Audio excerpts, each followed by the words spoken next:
Jadi nanti pada akhirnya kita datang ke Tuhan ini mencari Tuhan.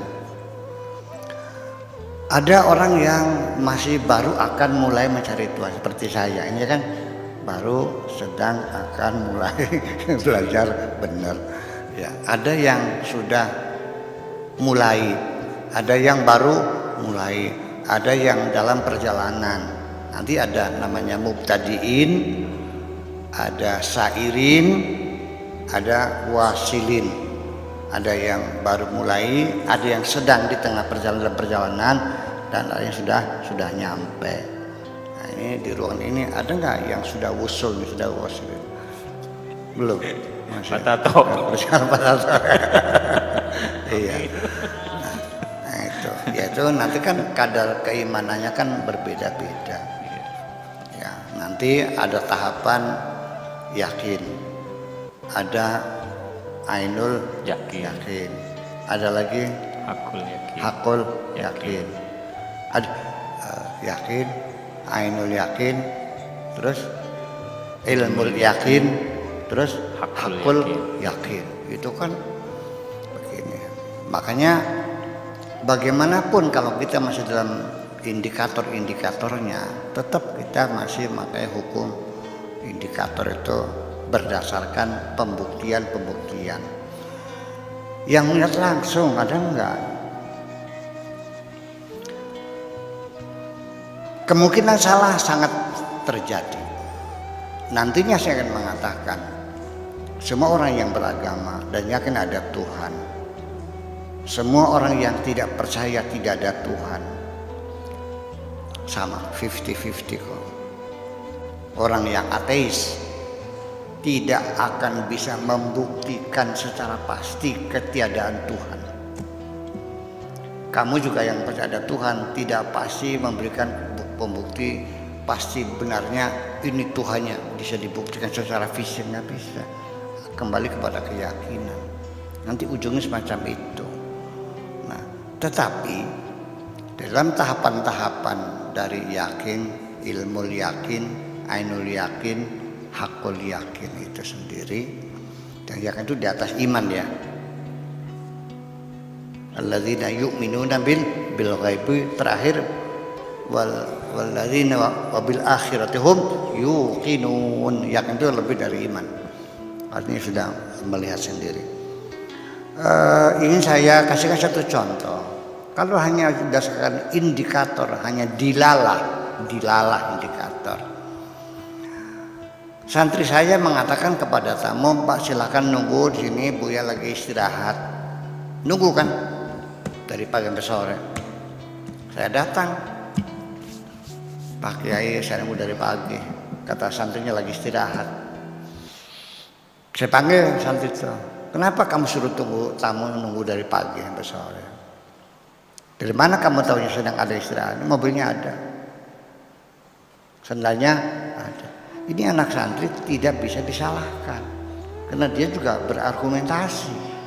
Dia mengambil kesimpulan Buya ada di dalam sedang istirahat.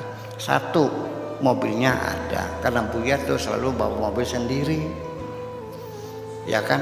Dan kedua, sendalnya ada. Sudah, kamarnya tertutup, ya kan? Berarti ada di dalam.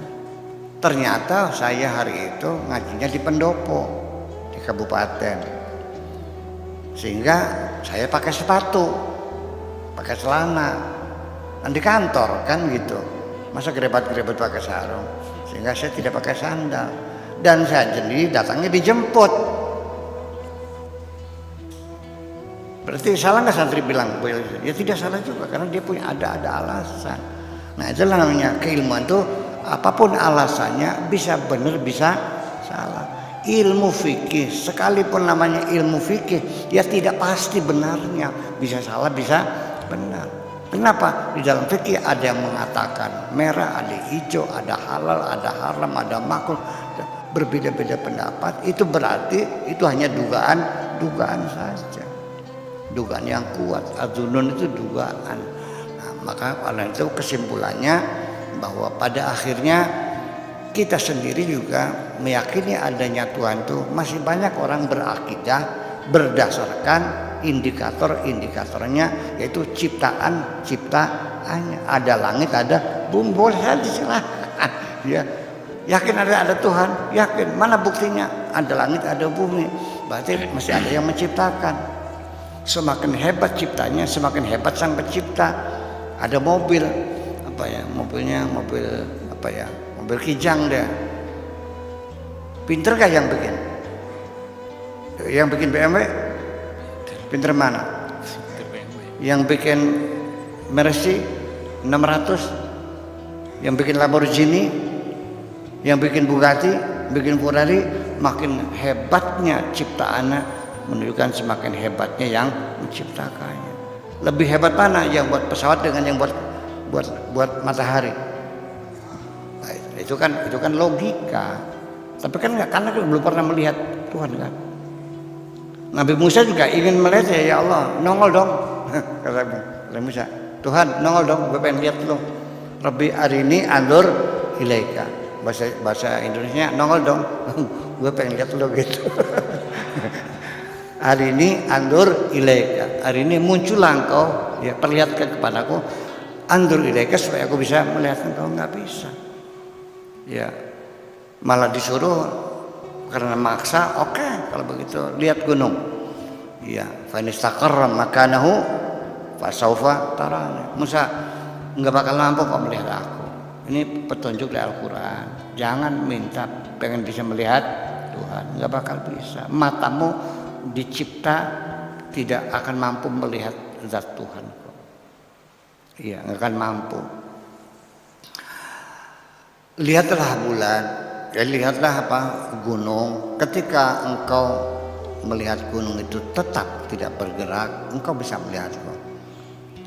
Falamma tajalla lil jabali, ketika Tuhan bertajalli kepada gunung, dakka, gunung itu meledak. Wa kharra Musa sa'iqa, dan Musa jatuh tersungkur. Wa qala tubtu wa ana awwalul muslimin. Ampun Gusti, tidak lagi udah aku percaya. Tidak bisa melihat, kan nggak bisa gitu. Itu nanti pada akhirnya yang melihat Tuhan pun tentunya bukan dengan mata ini. Laisa bil basari bal bil basira. Yang bisa melihat Tuhan itu adalah bukan basar, tetapi basira. Bukan penglihatan mata kepalamu, tapi mata hatimu yang akan melihat Tuhan. Itulah kira-kira nanti orang yang sudah sampai usul, sudah bisa melihat Tuhan, dan kitabnya Ra'aitullah, aku melihat Tuhan, pasti melihatnya dengan mata batin itu, mata hati. Tetap saja pada akhirnya ketika ditanya seperti apa Tuhan yang kau lihat, kalau dia seperti seperti bohong. Tetapi kalau jawabannya tidak seperti apa-apa, betul. Bahwa Tuhan itu tidak seperti apa-apa. Laisa kamitslihi syai'un. Jadi pada akhirnya apakah Tuhan bisa dilihat? Di dalam Al-Quran sebagai sumber informasi yang paling dipercaya, wujuhu yawma idzin nadhirah, wajah-wajah mereka berseri-seri nanti dari kemudian. Wa ila rabbiha nadhirah, dan wajah-wajah itu akan melihat Tuhan. Berarti Tuhan bisa dilihat. Tetapi kapan? Nanti di hari akhirat. Nah, di sini kita dari informasi Al-Quran, Tuhan bisa dilihat. Tapi waktunya kapan? Nanti di akhirat. Ada lagi yang mengatakan tidak bisa dilihat sama sekali. Ada dua pendapat ulama antara Mu'tazilah sama Ahlussunnah wal Jamaah. Tuhan bisa dilihat atau tidak. Masing-masing punya alasan. Tapi saya tidak mau bertengkar. Artinya mengatakan tidak bisa dilihat, oke, nggak ada masalah. Yang bisa melihat juga oke, nggak ada masalah. Yang penting jangan bertengkar. Sebab ketika orang yang meyakini Tuhan bisa dilihat, tetapi ketika saya nanya seperti apa Tuhan yang kau lihat, ketika jawabannya tidak seperti apa-apa, ya betul juga. Betul nggak? Tapi kalau Tuhan seperti ini, waduh, setan betul ya. Tuhan tetap jawabannya tidak seperti apa-apa. Dan Nabi Muhammad juga pernah melihat Tuhan di Sidratul Muntaha dalam kisah Isra Mi'raj. Satu-satunya manusia yang bisa melihat Tuhan adalah Kanjeng Nabi Muhammad. Dan kalau kita tanya Kanjeng Nabi seperti apa Tuhanmu, tetap dia akan mengatakannya laisa kamitslihi syai'un, Tuhanku tidak seperti apa-apa. Terima kasih, begitulah kira-kira. Ya Rasulullah.